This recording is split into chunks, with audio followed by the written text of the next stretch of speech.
മാപ്പിൽ കാണുന്ന ഒരു വരയാണ് ഈ ഒരു റോഡ് എന്നുള്ളത് നിങ്ങൾ മനസ്സിലാക്കണം. എപ്പോഴും ചെറുപ്പം മുതലേ പഠിക്കുമ്പോൾ മാപ്പിലൊരു വര കാണുമല്ലോ, അതായത് ഇന്ത്യയും ശ്രീലങ്കയും തമ്മിലൊരു വര ഇങ്ങനെ കാണാം. ആ ഒരു വര ഈ റോഡാണ്, അല്ലെങ്കിൽ ആ ഒരു വരയും കൂടെ നമ്മൾ സഞ്ചരിച്ചുകൊണ്ട് നിൽക്കുന്നത് സ്ട്രെയിറ്റ് റൂട്ടായി. ഏകദേശം ഒരു 10, 12, 13 കിലോമീറ്റർ സ്ട്രെയിറ്റ് റൂട്ട്. അതിനൊരു തെറ്റോ ഒരു ചെരിവോ വളവോ ഒന്നുമില്ല. 10-20 കിലോമീറ്റർ കഴിഞ്ഞാൽ ശ്രീലങ്കയാണ്. 10-20 കിലോമീറ്റർ കഴിഞ്ഞാൽ ശ്രീലങ്കയാണ്. വിശ്വസിക്കാൻ പറ്റുമോ? നമുക്ക് വിശ്വസിച്ചേ പറ്റുള്ളൂ. അതാണ് അങ്ങനെ ധനുഷ്കോടി ലക്ഷ്യം വെച്ചിട്ടുള്ള നമ്മളെ യാത്രയുടെ ഏകദേശം പരിസമാപ്തി. ഇപ്പൊ ധനുഷ്കോടി സ്ട്രെയിറ്റ് റൂട്ടാണ് ഇതിൽ. ഈ റൂട്ട് സ്ട്രെയിറ്റ് റൂട്ടായിട്ട് ധനുഷ്കോടി മാത്രം എത്തിച്ചേരുന്ന റൂട്ടാണ്. നെറ്റ്വർക്ക് ഇല്ല, കറണ്ട് ഇല്ല, അങ്ങനെ ഒരു വിജനത നിറഞ്ഞ ഒരു എന്താ പറയുക, ഒരു നഗരം. അവസാനിച്ച് നാമാവശേഷമായി പോയൊരു നഗരം. വിജനത, കറണ്ട് ഇല്ല, നെറ്റ്വർക്ക് ഇല്ല. കറണ്ട് സോളാറിൽ ഇപ്പം ഉണ്ടാവുമായിരിക്കും, പക്ഷെ എങ്കിൽ പോലും വേറൊരു ഇലക്ട്രിക് പോസ്റ്റ് ആയിട്ടോ അല്ലെങ്കിൽ കറണ്ട് ഇല്ലാത്ത ധനുഷ്കോടി ലക്ഷ്യം വെച്ച് നമ്മൾ ഏറെക്കുറഞ്ഞ ഒരു 17 കിലോമീറ്റർ ധനുഷ്കോടി. എന്ത് മനോഹരമായിട്ടുള്ള റോഡ്. സ്ട്രെയിറ്റ് റൂട്ടാണെന്ന് പറഞ്ഞാൽ ഇത് സ്പീഡ് ക്യാമറകൾ കണ്ടോട്ടോ. ഇവിടെ വന്നാണെങ്കിൽ പറപ്പിക്കാൻ കണ്ടത് സ്ട്രെയിറ്റ് റൂട്ട്. നമുക്ക് എത്ര സ്പീഡിലും പിടിക്കാൻ പറ്റിയ റൂട്ടാണത്. പക്ഷെ അത് കരുതിയാണ്ട് ആരും സ്പീഡിൽ വണ്ടി ഓവർ സ്പീഡ് ഓട്ടരുത്. പന്നി ഈ റൂട്ടിന്റെ പ്രത്യേകത എന്ന് പറയുന്നത് രണ്ട് സൈഡും, കുറച്ച് കഴിഞ്ഞാൽ രണ്ട് സൈഡും കടലും പോരാത്തതിന് ഈ റോഡ് സ്ട്രെയിറ്റുമാണ്. പക്ഷേ ഇതുവരെ നല്ല കാലാവസ്ഥയായിരുന്നു. ഇപ്പതാ സ്വഭാവം മാറണം. ഇപ്പതാ മഴ പെയ്യാനുള്ള മഴ പ്രതീതിയായി. മഴ തുള്ളിയിട്ടുണ്ടെങ്കിൽ ഇത് എത്രത്തോളം ഉണ്ടാവുമോ മഴ എന്നുള്ളത് അറിയില്ല. മഴ പെയ്തു. ഇവിടെയൊക്കെ കണ്ട് രണ്ട് സൈഡിലും കടല്, നടുക്ക് റോഡ്. ആ നടുക്ക് റോഡ് എന്ന് പറയുന്നത് സ്ട്രെയിറ്റ് റോഡ്, ഒരു വളവും കൂടി ഇല്ലാത്ത റോഡ്. അതാണ് ഈ റോഡിന്റെ പ്രത്യേകത. ഈ മഴ പെയ്ത് കഴിഞ്ഞപ്പോൾ നമ്മളെ കാഴ്ചനൊക്കെ ബാധിക്കും. പക്ഷെ എങ്കിൽ പോലും ഇത്രയും നേരം നല്ല കാലാവസ്ഥയായിരുന്നു. ഇപ്പൊ പെട്ടെന്ന് സ്വഭാവം മാറി. പോണ വഴിക്ക് ഒരു അമ്പലം, ഒരു ടെമ്പിൾ ഉണ്ട് കേട്ടോ. അതും ഈ പറഞ്ഞ മാതിരിക്ക് രണ്ട് സൈഡിലും കടലും നടുക്ക് റോഡ്. അമ്പലമാണ്. അമ്പലത്തേക്കുള്ള വഴിയാണ് ഈ പോകുന്നത്. എത്ര നല്ല സ്ട്രെയിറ്റ് റൂട്ടാണ്. റോഡ് നല്ല റോഡാണ്. എങ്ങനെയും ആളുകൾക്ക് ചവിട്ടി വിടാൻ പറ്റിയ റോഡാണ്. പക്ഷെ അങ്ങനെയൊന്നും മുതിരരുത്. വന്നാൽ എന്താ പറയുക, നാടിന്റെ ഭംഗി കണ്ട് ആസ്വദിക്കുക, തിരിച്ചു പോവാം. ഇതൊരു അമ്പലമാണ്. ഈ അമ്പലത്തിന് എന്തെങ്കിലും പ്രത്യേകത ഉണ്ടോ എന്നുള്ളത് ഞാൻ അറിയില്ല. അതുപോലെ അന്വേഷിച്ച് നോക്കിയിട്ട് ഞാൻ പറയാം. ഇതിന്റെ രസം എന്താ വെച്ചാൽ രണ്ട് സൈഡും ഈ സെയിം ഞാൻ പറഞ്ഞത് തന്നെയാണ്. ഇത് ഈ അമ്പലത്തോടു കൂടി റോഡ് അവസാനിക്കാൻ എനിക്ക് തോന്നുന്നത്. ഈ അമ്പലത്തോടു കൂടി റോഡ് അവസാനിക്കുന്നതാണ് കേട്ടോ. ഇവിടുന്ന് അങ്ങോട്ട് റോഡില്ല. ഇതിവിടെ എന്താണ് ഒരു പക്ഷേ നല്ല ഒരു മഴക്കാലം പ്രളയകാലത്തൊക്കെ ഇവിടെ ഈ വരവൊന്നും സാധ്യമാവൂല കേട്ടോ. കാര്യം ഇത്ര വെള്ളം എത്രത്തോളം അടുത്ത് നിൽക്കണം. ഒരുപാട് വിശ്വാസികളുണ്ട് ഇവിടെ. നമുക്കിവിടെ ഈ പുറത്തുനിന്നുള്ള കാഴ്ചകൾ കണ്ടാണ് ഉള്ളിലേക്ക് എത്രത്തോളം കയറ്റാൻ പറ്റുന്നുള്ളത് അറിയില്ല. അപ്പൊ പുറത്തുനിന്നുള്ള കാഴ്ചകൾ കണ്ടാണ് നമുക്ക് ഇവിടെ തിരിക്കാം. ഇതിവിടെ എന്താണ്, ഇതിവിടെ റോഡ് കഴിഞ്ഞ് തിരിച്ചു പോകണം. അപ്പം മറ്റുള്ളൊരു കാഴ്ചയൊന്നും ഇവിടെ ഈ പറഞ്ഞ മാതിരിക്ക് ഈ അമ്പലമാണ്, വിശ്വാസികളാണ് കൂടുതലായിട്ട്. അപ്പം നമ്മളതിൽ കൂടുതൽ ഇവിടെ സംസാരിച്ചാൽ നമ്മൾ സമയം കളയുന്നില്ല. കാഴ്ച അതിമനോഹരമാണ്. കാര്യം എന്താണെന്ന് വെച്ചാൽ കടലിൻ്റെ ഒരു നടുക്കന്നെയാണെന്ന് പറയാം. പഴമ അല്ലെങ്കിൽ പരമ്പര അല്ലെങ്കിൽ ഒരു പഴമയായിട്ട് ഇവിടെ ഉണ്ടായിട്ടുള്ള ഒരു നിർമ്മിതിയാണെന്ന് എനിക്ക് തോന്നുന്നത്. നമ്മളിപ്പം അമ്പലത്തിൻ്റെ ഒരു വശത്തുനിന്നുള്ള ദൃശ്യമാണ്. ഇവിടുത്തെ നല്ല തിരക്കായിട്ടുണ്ട്. അവിടെ ഒരുപാട് ഭക്തജനങ്ങൾ വന്നിട്ട് അവിടെ നല്ല തിരക്കായിട്ടുണ്ട്. ആയതുകൊണ്ട് തന്നെ അവിടെ അങ്ങനെ നിന്നില്ല. അങ്ങ് തിരിച്ചു പോന്നു. ഇത് നമ്മൾ വന്ന വഴി തന്നെയാണ്. എങ്കിലും നല്ല രസമുള്ള സ്ഥലം കേട്ടോ കാണാൻ. ഒരു പ്രാവശ്യമെങ്കിലും നമ്മൾ ഈ മൂന്നാർ, ഊട്ടി, ബാംഗ്ലൂര് മറ്റേ എന്നൊക്കെ പറഞ്ഞ് കുട്ടികളെ കൊണ്ടുപോകുന്ന സമയം ഇങ്ങനെയുള്ള സ്ഥലങ്ങളും കൂടെ ഒരു പ്രാവശ്യം വന്ന് കണ്ടെഴുതിയാണ്ട് നഷ്ടം വരില്ല കേട്ടോ. ആർക്കും ധൈര്യമായിട്ട് പോരാ. വെറുത്താണ്. വന്നെഴുതിയാണ്ട് ഒരു നഷ്ടമല്ല. വന്നോളും. ധനുഷ്കോടി ഉണ്ട്. അത്യാവശ്യം ഒരു ദിവസം നമുക്ക് ഇവിടെ ചിലവഴിക്കാനുള്ള വകയൊക്കെ ഇവിടെ ഉണ്ട്. ഞാൻ ഒരുപാട് ദിവസം ഇവിടെ നിൽക്കണമെന്ന് പറയില്ല, ഒരു ദിവസമൊക്കെ വന്നാട്ട് നിന്ന് നമുക്ക് ആസ്വദിച്ച് പോകാം. ഇപ്പം നമ്മൾ വീണ്ടും ധനുഷ്കോടി ലക്ഷ്യം വെച്ച് പോവാണ്.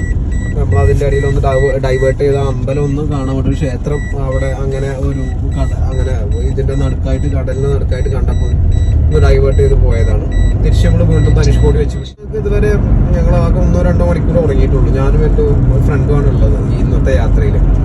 അപ്പോൾ ആകെ 1-2 മണിക്കൂർ ഞങ്ങൾ ഉറങ്ങിയിട്ടുള്ളൂ. പക്ഷെ എങ്കിൽ പോലും ഈ ഒരു കാഴ്ചയും ഇതിൻ്റെ ക്ഷീണമൊന്നും ഉള്ളതായിട്ട് തോന്നുന്നില്ല. ഒന്നാമത് നല്ല ഡ്രൈവ് ചെയ്ത് വന്നു. ഇനിയിപ്പോൾ ഇന്ന് രാത്രി വേണം ഒന്ന് റെസ്റ്റ് എടുക്കണം എന്നുണ്ടെങ്കിൽ, ഇന്നിപ്പോൾ പകല് റെസ്റ്റ് എടുക്കാൻ സമയം കിട്ടാന്നുണ്ടാവില്ല. എന്നാലും പകല് റെസ്റ്റ് എടുക്കാൻ കരുതിയിട്ടില്ല. കാര്യം എന്താണെന്ന് വെച്ചാൽ നമുക്ക് കുറച്ച് സമയമേ ഉള്ളൂ, ഒരുപാട് സമയമല്ല, കുറച്ച് സമയം കൊണ്ട് ഒരുപാട് കാഴ്ചകൾ എന്നുള്ളതാണ്. അല്ലെങ്കിൽ അതിന് പറ്റിയ അവസരമാണ് ഇപ്പോൾ, അല്ലെങ്കിൽ അവസ്ഥയാണ് ഇപ്പോൾ ഉള്ളത്.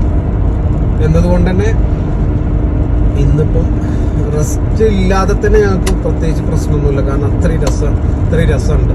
ഇപ്പം നമ്മൾ ഈ ഊട്ടി, കൊടൈക്കനാൽ, മറ്റേ മൂന്നാർ, ബാംഗ്ലൂർ എന്നൊക്കെ പറഞ്ഞ് പോണ യാത്രകൾ ഒന്ന് തിരിച്ചാണ്ട് ഈ വഴിക്കും ഒരു വട്ടം വേണമെങ്കിൽ വരാം, വന്ന് പോവാം, ധൈര്യമായിട്ട് വന്ന് പോവാം, ഒരു നഷ്ടമല്ല. കുട്ടികളെയും കൊണ്ടൊക്കെ വരികയാണെന്നുണ്ടെങ്കിൽ തീർച്ചയായിട്ടും ഒരു ദിവസം ആസ്വദിക്കാനും ചെലവഴിക്കാനുള്ള വകകളൊക്കെ ഇവിടെ ഉണ്ട് കേട്ടോ എന്നുള്ളതും കൂടിയും പറയാം.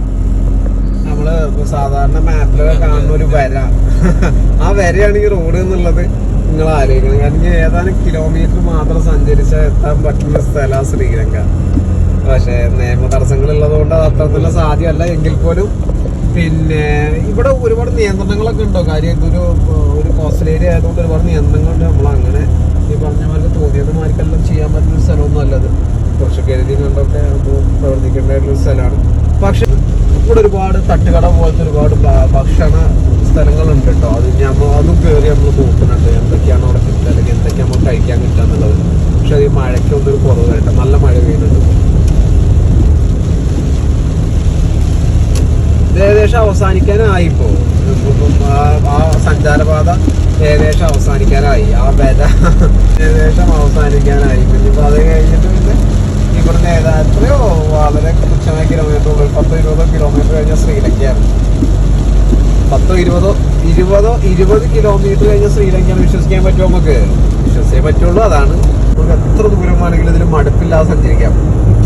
ഈ ഒരു വഴി ഇതിങ്ങനെ നീണ്ടു പോവുകയാണെന്നുണ്ടെങ്കിൽ നമുക്ക് എത്ര ദൂരമാണെങ്കിലും മടുപ്പില്ലാതെ സഞ്ചരിക്കാം. അതാണ് ഇതിൻ്റെ ഒരു പ്രത്യേകതയായിട്ട് എനിക്ക് തോന്നുന്നത്. അപ്പം നിങ്ങളെല്ലാവരും ഒന്ന് വന്ന് ധൈര്യമായിട്ട് വന്നോളൂ. രാമേശ്വരം അല്ലെങ്കിൽ ധനുഷ്കോടിയൊക്കെ ഒന്ന് വന്ന് പോവാം. അല്ല നമുക്ക് സമയനഷ്ടമൊന്നും തോന്നില്ല. അല്ലെങ്കിൽ ഒഴിവുള്ള സമയത്ത് വന്നോളൂ, ധൈര്യമായിട്ട് ആസ്വദിച്ചു പോകും. ഈ സൈക്കിൾ റിക്ഷകള് ബൈക്കിന്റെ ബാക്കിൽ പിന്നെ ചെറിയൊരു കരിയറിലൊന്നും കയറ്റി അങ്ങനെ കെട്ടിയിട്ടാണ് കേട്ടോ ഈ ബൈക്ക് റിക്ഷകൾ വന്നിട്ടുള്ളത്. അതിനെന്താ കൊണ്ടോണെന്ന് അറിയില്ല. ഇപ്പം ഏകദേശം മഴ പ്രതീതി പോയിട്ടാണ്. നേരത്തെ മഴ ഞാൻ പേടിച്ച് പുറത്തിറങ്ങാൻ പറ്റാത്തൊരു പോലെ വരുമെന്നില്ലേ. എങ്കിൽ പോലും ഇപ്പോൾ മഴ പ്രതീതി പോയി. ഇപ്പം നല്ല കാലാവസ്ഥയായി വരുന്നുണ്ട്. വെയിൽ ഇവിടെ 9 മണി കഴിഞ്ഞത് വരെ വെയിലൊന്നും വന്നിട്ടില്ല. മൂടിക്കെട്ടലാണ്. അതിന് മഴ പെയ്യുമെന്നൊന്നും അറിയില്ല. എങ്കിൽ പോലും ഇപ്പം താൽക്കാലികമായിട്ട് നല്ല കാലാവസ്ഥയായിട്ടുണ്ട്. മഴയുടെ ഒരു പ്രശ്നമൊക്കെ നിലവിലില്ല.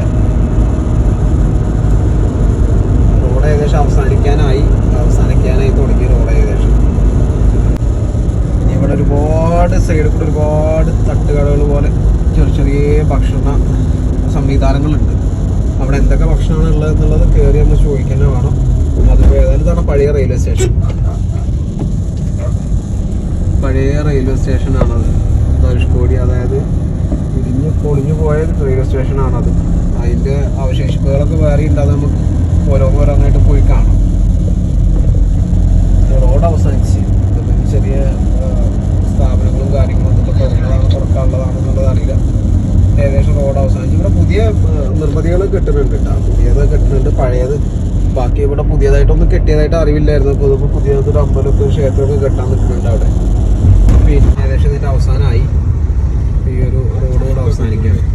പിന്നെ നമുക്ക് കരമാർഗം പ്രത്യേകിച്ച് വഴിയൊന്നുമില്ല. അങ്ങോട്ട് ഇതൊരു എൻഡ് പോലെ. ഇതിൻ്റെ ഏതാനും കിലോമീറ്റർ അപ്പുറത്ത് ശ്രീലങ്കയാണ് എന്നുള്ളതാണ്. ഇവിടെ നമുക്ക് ഒരുപാട് വിൽപ്പനക്കാരുണ്ട് കേട്ടോ. ഇവിടെ ചെറുകിട കച്ചവടക്കാരും കാര്യങ്ങളും ഇവിടെ അങ്ങോട്ട് ബ്ലോക്ക്ഡാണ്. ഞങ്ങളിവിടെ വണ്ടി എവിടെയെങ്കിലും നിർത്തിയാണ്ട് പിന്നെ ചെറിയ ചില്ലറ കച്ചവടക്കാരും ശുഭജീവനം നടത്തുന്ന ആളുകളുണ്ട്. പിന്നെ അതാണ് ഇവിടെ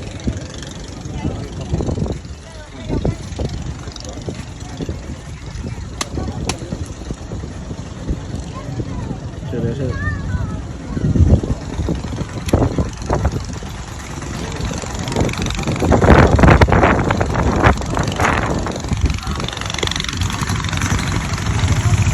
വരുന്ന വഴിയൊക്കെ വിജയനതയാണെന്നുണ്ടെങ്കിൽ കൂടെ ഇവിടെ കുറച്ച് ആളുകളുണ്ട് കേട്ടോ. ഈ ഒരു സമയമായപ്പോൾ ഇതിന് ഇവിടെ നിറഞ്ഞിട്ടുണ്ട്. കാര്യമായിട്ട് ചെറുകിട കച്ചവടങ്ങളാണ് ഇവിടെ ഉള്ളത്.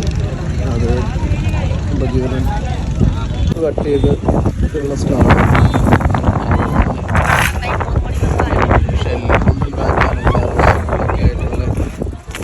ചില്ലറ കച്ചവടങ്ങളാണ്. ഞാൻ നേരത്തെ പറഞ്ഞു തന്നെയാണ് കാര്യം എന്താ വെച്ചാൽ ഇങ്ങോട്ട് വരുവോളം അല്ലാതെ പിന്നെ റോഡൊന്നും വലിയ തിരക്കില്ലെങ്കിൽ കൂടെ ഇവിടെ നിറഞ്ഞാലുണ്ട് കേട്ടോ. അത്യാവശ്യം ആളുകൾ രാവിലെ തന്നെ ആയിട്ടുണ്ട് ഇവിടെ. ഇതിൽ നല്ല ഹൈജീനിലാട്ടോ കാര്യങ്ങൾ ചെയ്യുന്നത്. ഗ്ലൗസും കാര്യങ്ങളൊക്കെ കരുതി അത്യാവശ്യം നല്ല ഹൈജീനായിട്ടാണ് അവർ കൈകാര്യം ചെയ്യുന്നത്. ഇതെടുത്തലേക്കാം വലുതെടുത്തല്ലേ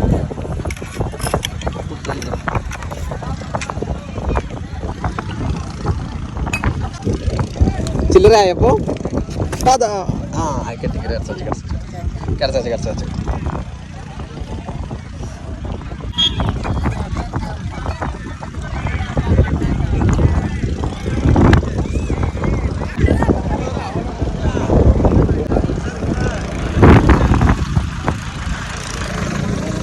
ആദ്യം പറഞ്ഞതുപോലെ ധനുഷ്കോടിക്ക് 2 മുഖം ഉണ്ടെന്ന് പറഞ്ഞില്ലേ. പണ്ടത്തെ റെയിൽവേ സ്റ്റേഷനാണത്. അതൊന്നും അതുപോലെ തന്നെ നിലനിർത്തിയിട്ടുണ്ട്. പണ്ടത്തെ റെയിൽവേ സ്റ്റേഷൻ്റെ മതിൽക്കെട്ടുകളും അതുപോലെ ചുമരുകൾ തന്നെയാണ് ഇപ്പോൾ ഈ കാണുന്നത്. ഇതൊരു അമ്പലമാണ്.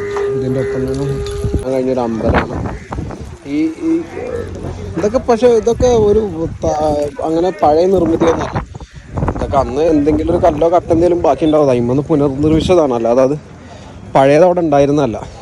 ഇതായിരുന്നു പഴയ റെയിൽവേ സ്റ്റേഷൻ. 1964 ഇവിടെ പ്രവർത്തിച്ചുകൊണ്ടിരുന്ന റെയിൽവേ സ്റ്റേഷൻ. അതിൻ്റെ റെയിൽ പാളമാണ് നമ്മൾ നേരത്തെ കണ്ടത്.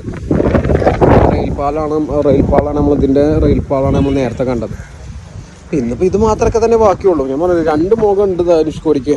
ഒരു മുഖം ഇന്നിപ്പോൾ ആൾക്കാരൊക്കെ വന്ന് ആനന്ദിച്ച് ഉല്ലസിക്കണ ഒരു രസകരമായ മുഖം. മറ്റേത് എന്ന് പറയുന്നത് പണ്ട് തകർന്നടിഞ്ഞ് ഒന്നും എത്രയോ 1000-1500 ആൾക്കാർ ജീവൻ കൊണ്ട് കലാശിച്ച വേറൊരു മുഖം.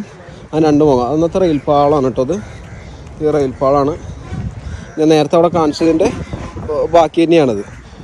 അന്നത്തെ റെയിൽ പാളം, അന്ന് അവിടെ ഉണ്ടായിരുന്ന ബിൽഡിങ്ങുകൾ, ഇതൊക്കെ പുതിയ നിർമ്മിതിയാണ്. ലൈറ്റ് ഹൗസ്, ഈ ലൈറ്റ് ഹൗസ് റോഡ് മാത്രമേ ഉള്ളൂ.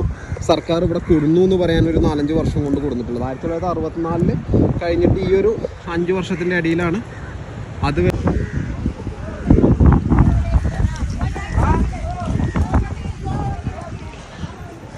പക്ഷെ രസം കിട്ടും. ചെറിയൊരു സെറ്റപ്പാണെങ്കിൽ കൂടി ഈ ഒരു അമ്പലം അതിൻ്റെ ചുറ്റുപാടും നമുക്ക് നിൽക്കാനും ആസ്വദിക്കാനൊക്കെ രസമുണ്ട്. ഇതിൽ കുറേ ഒന്നും ഇപ്പം കാണിക്കാൻ പാകത്തിനില്ല. കുറേയൊക്കെ കാട് മൂടി കിടക്കുന്നത്. ഇപ്പം ഈ കാണുന്നതൊക്കെ പുതിയ ധനുഷ്കോടിയാണ് കേട്ടോ. കാര്യം എന്താണെന്ന് വെച്ചാൽ പഴയ ധനുഷ്കോടിയൊക്കെ ഇതിൻ്റെ അകത്താണുള്ളത്, അല്ലെങ്കിൽ ഇതിൻ്റെ ഉള്ളിലാണുള്ളത്.